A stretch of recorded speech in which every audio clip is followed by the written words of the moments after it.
Hello and welcome into my playoff predictions video. As you can see, I have the bracket for both the East and the West behind me. Now, one thing I will say before I get into this is that I have a 32-minute long video that goes way in depth for all the other series, and I will probably upload it if you guys want it. But for now, I'm going to do this because it's a lot shorter, and I'm not sure you guys want the 32-minute video. Be honest in the comments if you'll watch it. I'm not going to post it. People don't want it. Anyway, I'm going to go round by round, so I'm going to go over the first round, then I'm going to probably cut to having the other matchups, so that's how it's going to go. So going over the first matchup, we're just going to start with the West. We're going to start with the Avalanche and the Predators. Now, I'm going to go Predators in 5. Now, the Predators are just a better team on paper. That top 4 is insane with Yossi, Matthias Ekholm, PK Subban, and Ryan Ellis. And I don't believe that Colorado has the forwards to be able to break that down outside of their first line, which is a very good first line. And I also don't think Colorado has the defense, especially since they lost Eric Johnson. I mean, their two best defensemen are probably Tyson Barrie and a young 19-year-old named Samuel Girard. So I really don't think they have it in them. If they get one game, that's good in general, in my opinion, because Chicago couldn't even get one game against Nashville last year. Plus, Nashville has better center depth this year. Ryan Johansson's healthy, and they got Kyle Turris. So who's to say Nashville can't take another deep cup run again? Moving on to the next series, we have Winnipeg and Minnesota. I'm leaning Winnipeg in 4. Now, that sounds harsh, but Ryan Suter, who is a 30-minute per game player come the playoff time, is not playing for the Minnesota Wild. And I really think they really would need him to even have a shot in this series. I think Winnipeg's offense is just too much. They go down the line. You got Kyle Connor, Blake Wheeler, Mark Scheifele, a lot of guys who I'm not going to mention, who can also put the puck in the net and create plays. It's just too much for them to handle. Moving on to the next series, we have I'm going to the wrong side again because it's reversed. We got Vegas and LA. Now this is like a Cinderella story versus like the Dark Knight almost. Like LA's been here before. Do we really want to see them win again? No. But do we want to see Vegas win? Yeah.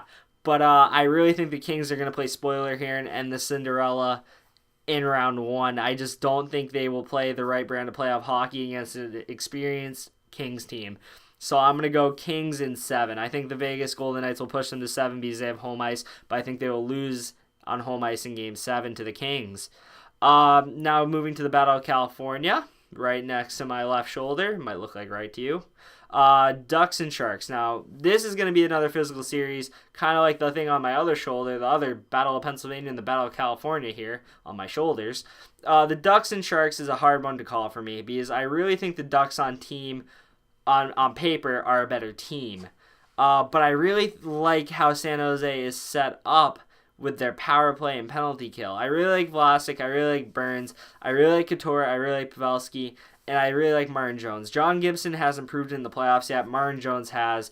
The Sharks know how to win. They went to the Cup final just 2 years ago, and I think they could do it again. I don't think they will, but I think they could. So I'm going Sharks in 7, but flip a coin on that series. Moving on to the Battle of Pennsylvania. You have the young Flyers defensive core versus a veteran-led, dynamic Pittsburgh Penguins offense. Goaltending's kind of weird in this series because you got Peter Mrazek, who's unproven, against Matt Murray, who has won 2 cups. But Matt Murray's looked very shaky this year, so you really don't know what you're going to get out of Matt Murray come the playoff time. I think in this series I'm going towards the Pens here. I'm going Pens in 6. And I really think it's just because they can run 3 lines that can kill you, with Kessel on the third line, Brassard, Malkin, Crosby down the middle. I think that's just a little too much for the Flyers' young defense to handle at this point, along with the shaky goaltending. There's too many ifs for the Flyers. I'm going to go Pens in 6. Yeah, 6 sounds good. All right, now the next series, which is right above that one on the board, you got Columbus and Washington. Now, these two teams are kind of similar in how they're very defensive. But I'm going to give the edge to Columbus here because I think their defense is just overall better. They have 2 number 1 defensemen in Zach Werenski and Seth Jones, along with good depth pieces. They also have a man who goes by the name of Artemi Panarin, who has been lighting it up this year. I really think he's having a breakout year away from Patrick Kane. And I really just think that there's a lot of disbelief among the people in the Washington locker room.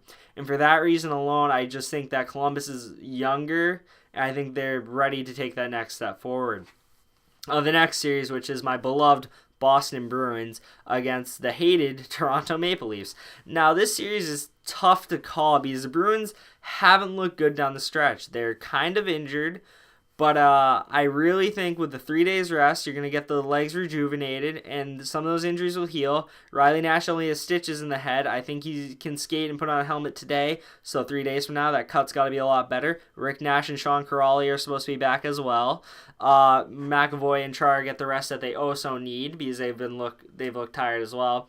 Against the Leafs, the Leafs have a very good offense. They're very fast. They do well in physical play, even though you wouldn't think it. Their defense is nothing too special, but they work well in committee. And they got Frederik Andersen, who if Andersen comes out on fire, he could steal the series. But I just think there's too many ifs on the Toronto's blue line, and I'm not really sure what Freddie's going to bring to the playoffs. So for that reason, since the Bruins have the better defense wins championships, I'm going to go with the Bruins in 7 in this one, but I wouldn't be shocked if Toronto takes this one. I'm going to go Bruins, though. Not biased at all, I swear.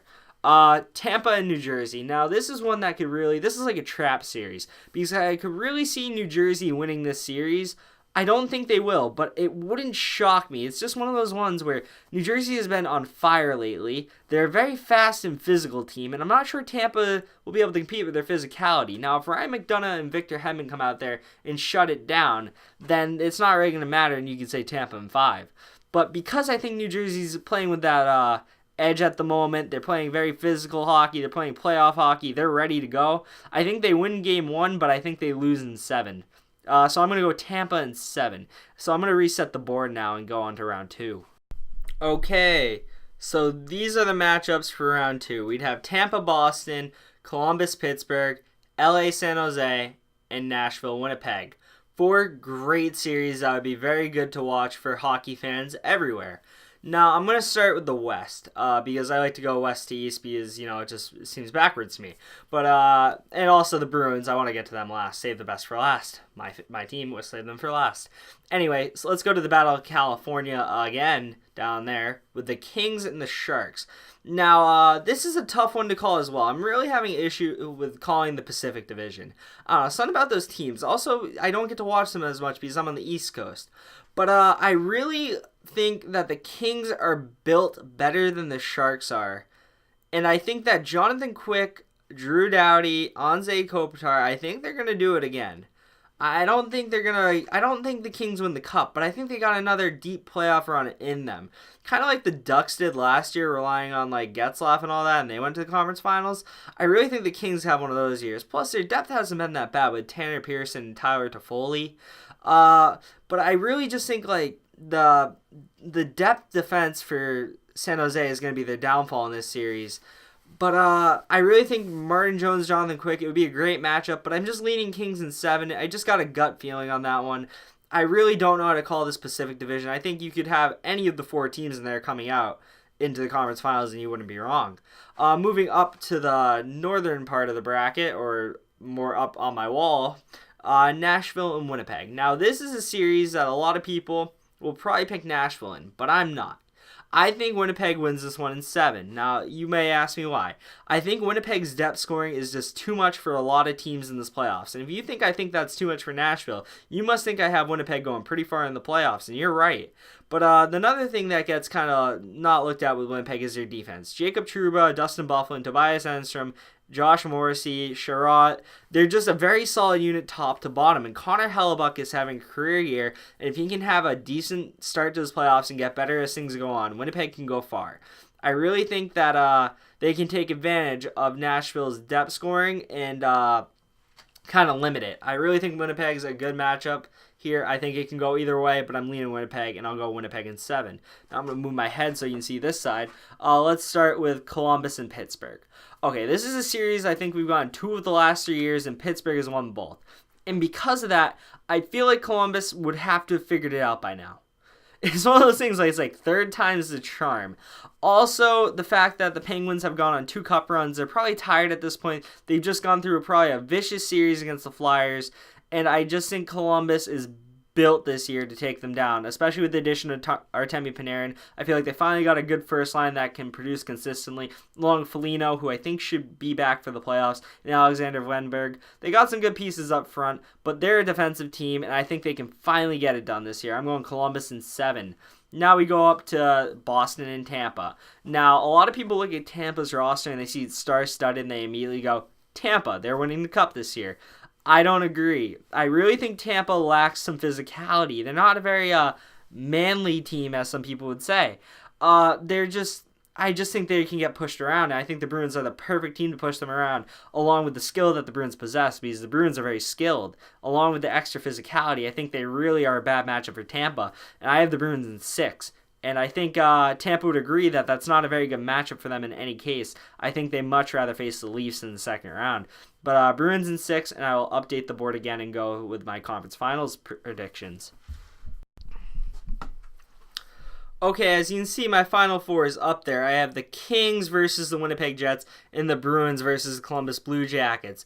For the Western Conference Finals, I think Winnipeg wins that series in 5. I think the Central has had a lot more physical teams than the Pacific. I feel like the physicality that Winnipeg would bring along with their depth scoring would be a little too much for LA to handle. I think LA is a little older team. I think they'd be a little more tired, and I think Winnipeg would take advantage and they'd take that series in 5. The Bruins, I think, would win the Eastern Conference Finals in 7 over Columbus. I think Columbus would really grind us down, but I think the Bruins would find a way to win that series. I think Rask would have a good series against Bobrovsky. I think Bobrovsky would also have a good series. A lot of 2-1, 3-2 games, be a lot tighter, but I think the Bruins' youth and speed up front would be a little too much for Columbus, and I think we'd be able to push them. I could be completely wrong in the prediction, but I really think that Columbus and Boston are a solid pick for the Eastern Conference Finals, and I do have Bruins in 7, so I will go on to the Stanley Cup Final.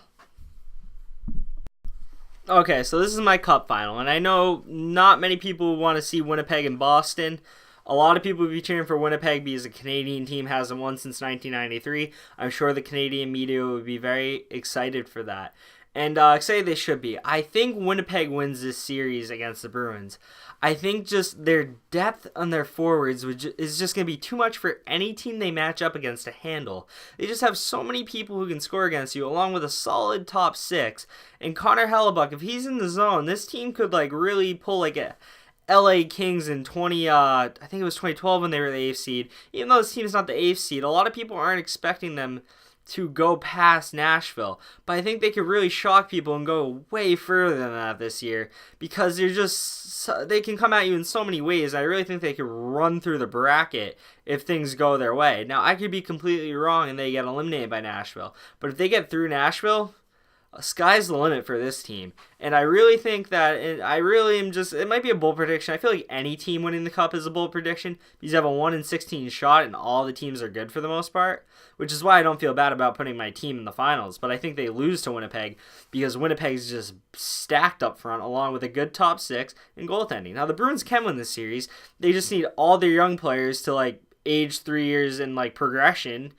And which, a lot of players can perform better in the playoffs, but I just feel like a lot of the Bruins players aren't there yet to win a Stanley Cup, which is weird that I think they can get there but not win it. But I feel like next year or the year after is more so the year for the Bruins to win the Cup, not necessarily this year. And I know Chara's getting older, but McAvoy, Grzelcyk, DeBrusk, Heinen, Bajork, all those players, along with others in the minors, are going to come up. And they're just going to get better up front, I think. I don't think this team's going to take a step back next year. I think they're just going to take a step forward. But I think Winnipeg's kind of there right now with their youth, and I think their youth is a little further along and ready to win.